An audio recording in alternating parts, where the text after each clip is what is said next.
2000 की जगह क्या आएंगे 1000 के नोट? क्या है आरबीआई का plan? RBI governor announcement. RBI ने 2000 रुपये के नोटों को वापस लेने का फैसला किया है। ऐसे में लोगों के मन में सवाल उठ रहे हैं कि क्या 1000 रुपये के नोटों की बाजार में फिर से वापसी होगी? इस सवाल पर आरबीआई के गवर्नर ने क्या जवाब दिया है? 2000 रुपये के नोट वापस लिए जा रहे हैं। 30 सितंबर तक आप इन नोटों को बैंक में जमा करवा सकते हैं। भारतीय रिजर्व बैंक आरबीआई ने 19 मई 2023 शुक्रवार को 2000 रुपये के नोट को वापस सिस्टम में लेने का ऐलान किया था। ये फैसला क्लीन नोट पॉलिसी के तहत लिया गया है। इस पॉलिसी में सभी बैंक 2000 रुपये के नोट को दूसरी करेंसी से एक्सचेंज करेंगे। क्या 1000 रुपये के नोट जारी किए जाएंगे?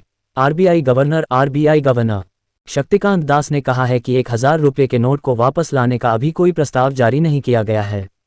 फिलहाल बाजार में दूसरे नोट पर्याप्त मात्रा में मौजूद है।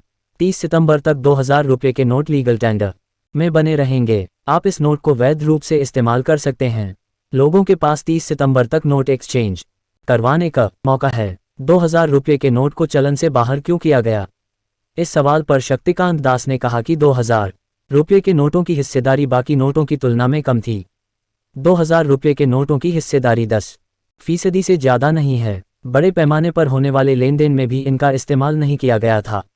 इसी के साथ उन्होंने ये भी कहा कि 2000 रुपये के नोट को सर्कुलेशन से बाहर जाने पर अर्थव्यवस्था पर मामूली प्रभाव पड़ेगा। क्या कोई बड़ा नोट जारी किया जाएगा? इस सवाल का जवाब देते हुए गवर्नर ने कहा कि फिलहाल इस पर विचार नहीं किया गया है। ऐसा कोई प्रस्ताव नहीं है। किसी करेंसी के बंद हो जाने का ये मतलब नहीं होता है कि उसकी जगह किसी और करेंसी को जारी किया जाएगा। क्या 30 सितंबर की डेडलाइन को बढ़ाया जाएगा? आरबीआई ने नोट एक्सचेंज के लिए 30 सितंबर की डेडलाइन रखी है। ऐसी उम्मीद की जी रही है कि 30 सितंबर तक लोग 2000 के नोटों को जमा कर देंगे। जो लोग विदेश में हैं उन्हें 30 सितंबर के बाद कुछ रियायतें दी जाएंगी। अभी लोग एक दिन में केवल 2000 रुपये के 10 नोट ही बदलवा सकते हैं।